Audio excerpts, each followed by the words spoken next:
Hello, everybody. If you're wondering why I'm here, that's because I have a quick thing to explain before getting into recording the next episode. My recording software completely busted itself somehow, so I had no way of recovering the footage again.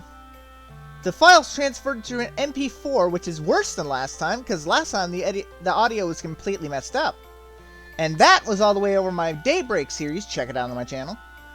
But as painful as it is, I can, at the very least, recap what had happened. Let's go to somewhere a bit quieter than here, because it's a little loud. If this is all. It is indeed quieter. So, what had happened in the previous episode was we went to Hyperion City, and in Hyperion City, we got to listen to the music of Wallace Daddy, the sound-type gym leader.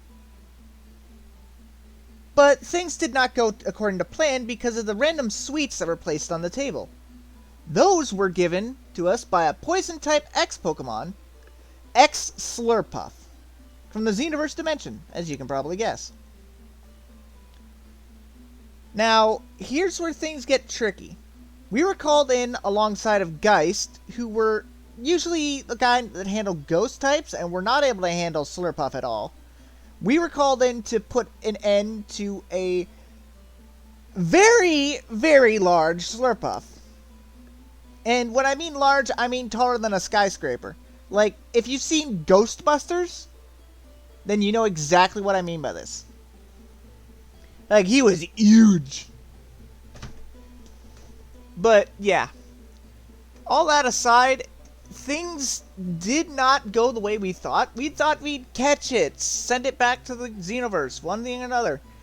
But instead, Wallace chose to have it on his side. He did not catch it, but he had it on its team. And yeah, then we had to fight through his gym.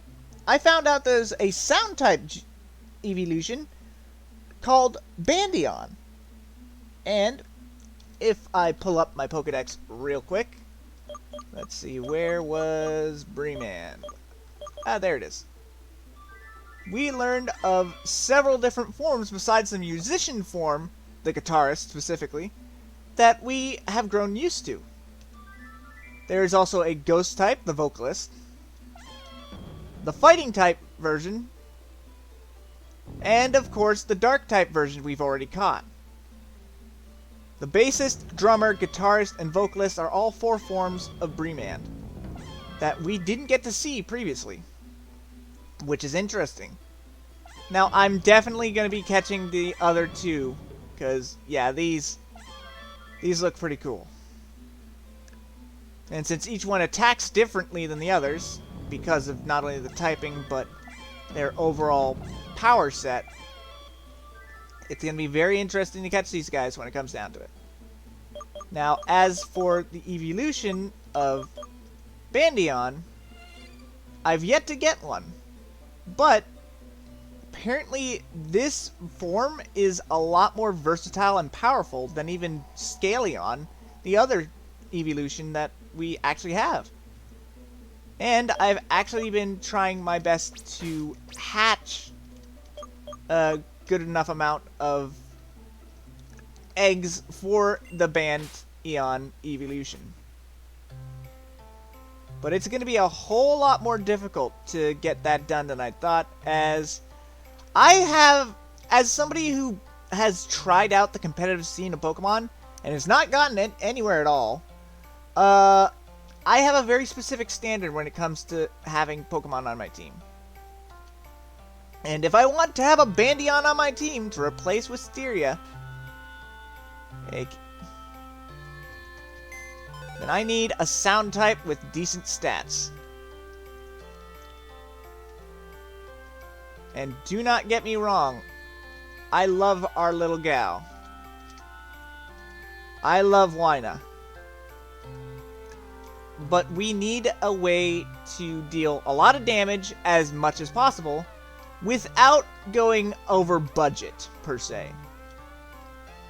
And yes, I'm eventually going to take Damsel here and evolve her as well. Because apparently Electric and Dragon is what this becomes. Which would actually be very useful in a lot of scenarios. But, yeah. The team is overall not going to change all that much, except for maybe Damsel getting replaced by a sound type. But I'm going to try to be catching every single one of the evolutions. And we already have the dragon type. So we need to get the others. But in order to do that, we might have to go to the next gym. Or at least the next town. Which is why I'm getting the eggs all out of the way as fast as I can, so that we can move on and push forwards with the story. I am sorry it's taking so long. But also not sorry because, yeah, we lost everything with the last video not recording properly. So apologies for that. And, yeah. With that, we will be ending this here as a bit of an explanatory situation. And soon, we'll be getting right back into the nitty-gritty of the future video. Thank you guys so much for listening to my explanation. Wallace Daddy was actually kind of weird to fight. And, yeah, I had a lot of trouble saying it. I still don't want to call him that. But when it came to Sebastian, I made an exception because he was a rather fancy manager for Wallace and called him Mr. Daddy. So, sorry you guys ended up getting to miss out on that. It was unfortunate, but we will be pushing forwards with the next video. Sorry that it happened yet again. And I hope to see you guys all in the next video. Goodbye.